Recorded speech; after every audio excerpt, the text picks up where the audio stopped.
안녕하십니까? 지혜의 샘, 역사의 깊이를 탐험하는 시간입니다. 혹시 이런 생각해 보신 적 있으신가요? 월급은 제자리에 머무는 것 같은데 왜 마트의 장바구니 물가는 해마다 오르는 걸까요?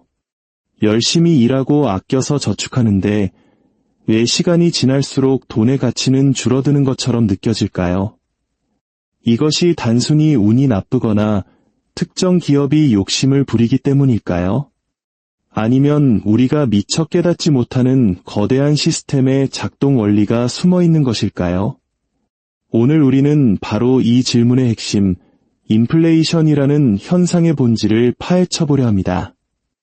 여러분의 지갑 속돈에 얽힌 진짜 이야기를 듣고 싶으시다면 저희 채널에 대한 여러분의 관심과 구독이 저희가 더 깊이 있는 콘텐츠를 만드는데 가장 큰 힘이 됩니다.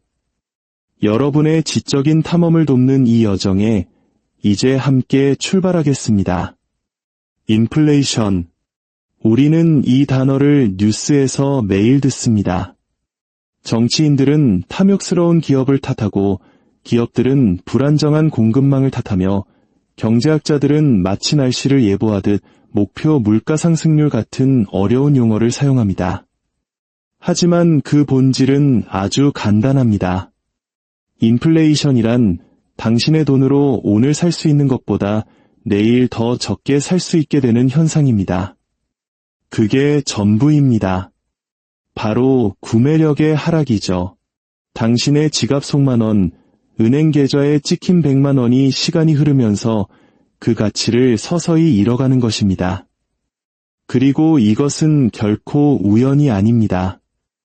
이 시스템은 바로 그렇게 설계되어 있습니다. 그렇다면 왜 이런 일이 벌어지는 걸까요?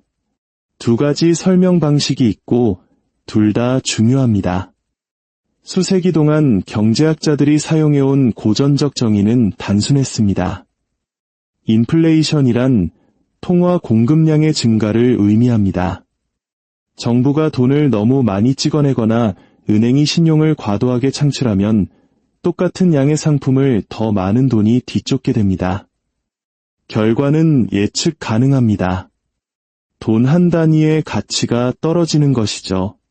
하지만 20세기에 들어서면서 정부들은 이 정의를 더 부드러운 것으로 바꿨습니다. 바로 소비자 물가의 상승으로 말이죠. 이렇게 함으로써 그들은 인플레이션의 원인이 자신들의 통화 팽창 정책이 아니라 식료품 가격이나 주유소 기름값 같은 증상에 있다고 말할 수 있게 되었습니다. 하지만 이 두 정의는 긴밀하게 연결되어 있습니다. 돈을 더 찍어내거나 동전의 가치를 떨어뜨리면 물가는 오릅니다. 물가가 오르면 갑자기 당신의 월급이 더 작게 느껴지죠. 그것이 바로 인플레이션입니다. 그리고 바로 이 지점에서 금리가 등장합니다. 금리를 금융 시스템의 브레이크와 엑셀 페달이라고 생각해 보십시오. 인플레이션이 과열될 때, 즉 물가가 너무 빨리 오를 때 중앙은행은 금리를 인상하여 브레이크를 밟습니다. 대출이 비싸지면서 사람들과 기업들은 돈을 덜 빌리게 되고 시스템에 흐르는 돈의 양이 줄어들어 인플레이션은 식어야 합니다. 반대로 인플레이션이 너무 낮거나 더 나쁜 경우 물가가 하락하는 디플레이션이 발생하면 중앙은행은 금리를 인하하여 엑셀을 밟습니다. 대출이 저렴해지면서 소비가 촉진되는 것이죠. 이론적으로는 이것이 시스템의 균형을 맞춥니다. 하지만 현실에서는 당신의 돈이 당신이 투표로 뽑지도 않은 사람들의 결정에 의해 끊임없이 관리되고 조정되고 그 가치가 훼손되고 있음을 의미합니다. 그렇다면 다음 질문은 이것입니다. 인플레이션이 0이 될 수도 있을까요? 이론적으로는 가능합니다. 돈의 양과 상품의 양이 완벽한 균형을 이루며 성장한다면 물가는 안정될 것입니다. 하지만 실제로는 중앙은행들은 그것을 원하지조차 않습니다. 그들은 공개적으로 매년 약 2%의 인플레이션을 목표로 삼습니다. 왜일까요? 약간의 인플레이션은 사람들이 현금을 쌓아두는 것을 막고 정부가 빚을 갚기 쉽게 만들어주며 정책 위반자들이 가장 두려워하는 악몽 시나리오, 즉 디플레이션을 피하게 해줍니다. 만약 사람들이 물가가 계속 떨어질 것이라고 예상하면 소비를 미루게 되고 이는 경제를 침체시키기 때문입니다. 그래서 이 시스템은 당신의 돈이 시간이 지남에 따라 가치를 잃도록 실수가 아닌 정책에 의해 설계되어 있는 것입니다. 역사는 이것이 단순한 이론이 아님을 증명합니다. 인플레이션이 어떻게 작동하는지 보여주는 두 가지 고전적인 사례를 살펴보겠습니다. 첫 번째는 고대 로마에서 비롯됩니다. 로마 제국의 중추는 데나리우스라는 은화였습니다. 지중해 전역에서 신뢰받던 동전이었죠. 하지만 로마의 전쟁과 지출이 늘어나자 황제들은 손쉬운 해결책을 찾아냈습니다. 바로 동전의 은 함량을 줄이고 구리와 같은 값싼 금속을 섞는 것이었습니다. 겉보기에는 동전이 똑같아 보였지만 그 속의 가치는 점점 떨어졌습니다. 수십 년에 걸쳐 데나리우스는 그 빛을 잃었습니다. 사람들은 이를 눈치챘고 동전에 대한 신뢰가 무너지면서 물가는 치솟았습니다. 이것은 정부가 돈의 가치가 예전과 같다고 속이면서 행한 은밀한 인플레이션이었습니다. 이제 16세기로 가보겠습니다. 스페인은 아메리카 대륙을 정복하고 오늘날 볼리비아에 있는 포토시에서 거대한 은광을 발견했습니다. 수많은 배들이 막대한 양의 은을 유럽으로 실어 날랐습니다. 갑자기 세상에 돈이 넘쳐났습니다. 하지만 식량, 토지, 노동력은 동전처럼 빠르게 늘어나지 않았습니다.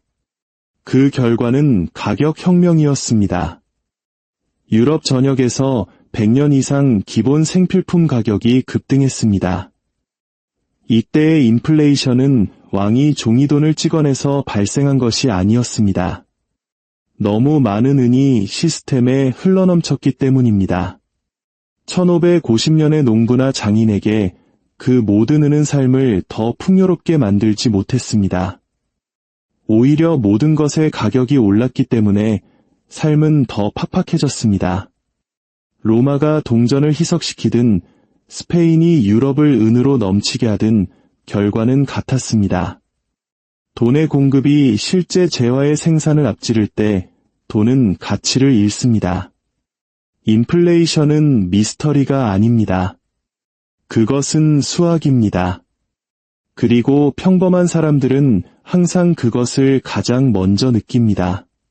빵값에서, 월세에서, 그리고 점점 줄어드는 월급의 힘에서 말이죠.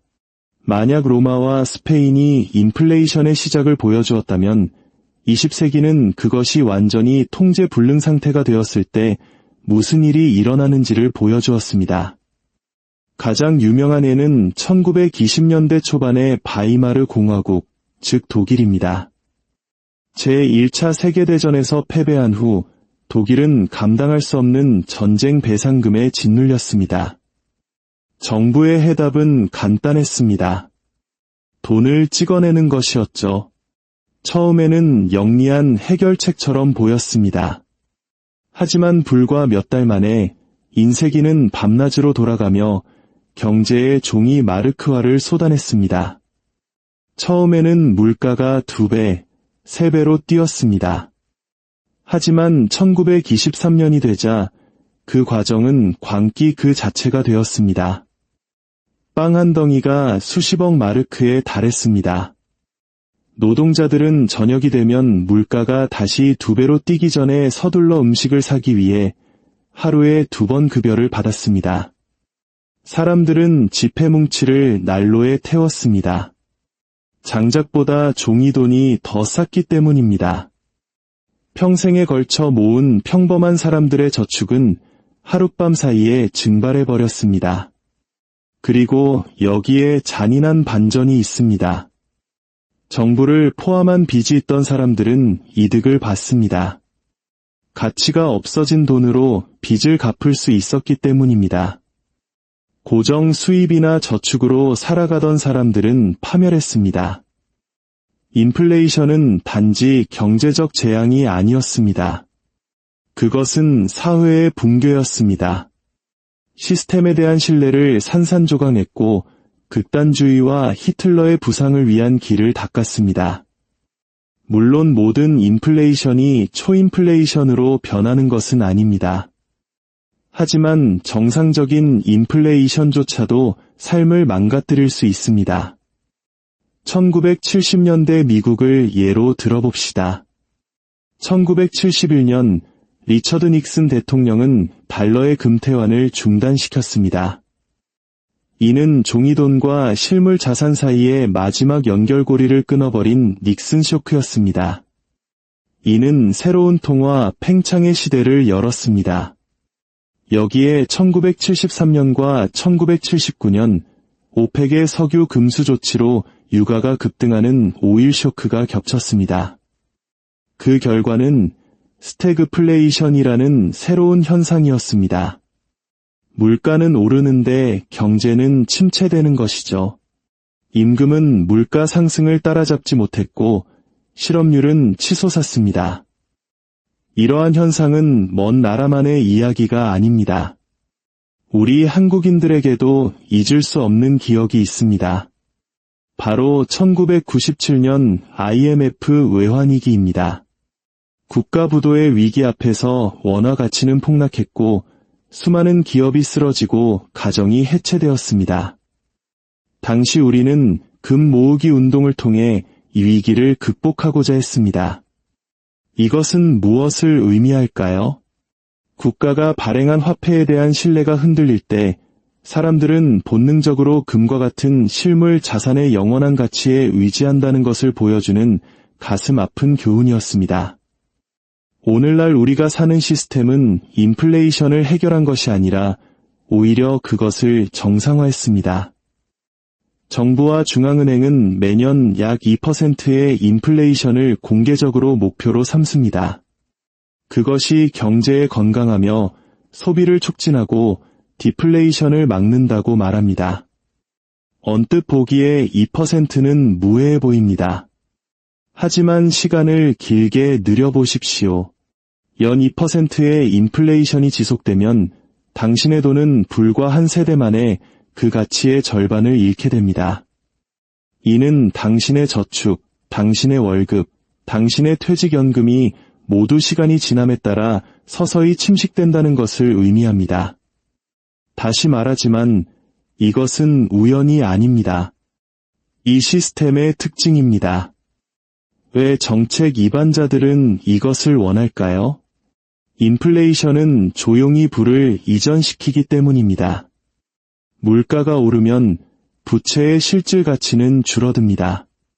만약 정부가 1,000조 원의 빚을 지고 있는데 인플레이션이 그 부담의 10에서 20%를 갉아먹는다면 빚을 갚기가 훨씬 수월해집니다.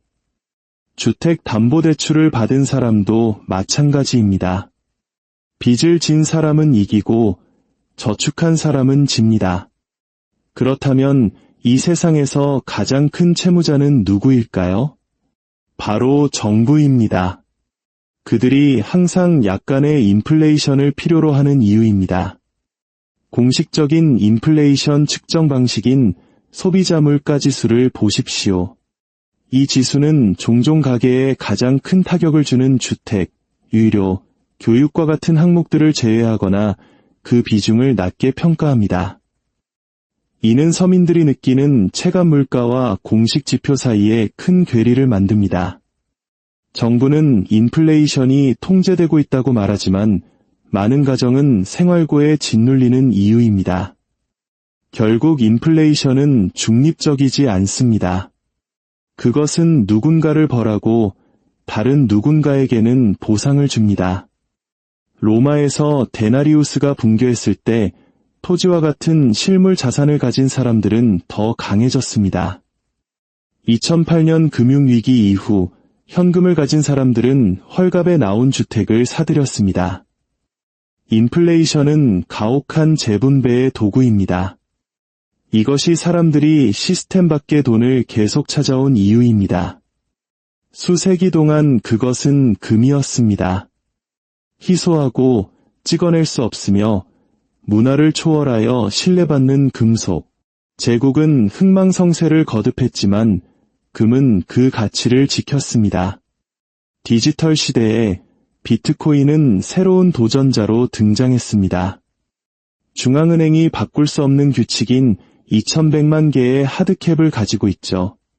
그 공급량이 고정되어 있어 설계상 인플레이션이 불가능합니다. 물론 변동성이 크고 정부가 통제할 수 없는 화폐를 좋아하지 않는다는 단점이 있습니다. 하지만 비트코인의 매력은 완벽함이 아닙니다. 그것은 법정 화폐 시스템의 근본적인 결함, 즉 시스템은 인플레이션을 일으키도록 설계되었지만 비트코인은 그럴 수 없다는 점을 폭로하는 데 있습니다. 오늘의 결론입니다. 인플레이션은 단순히 물가가 오르는 현상이 아닙니다.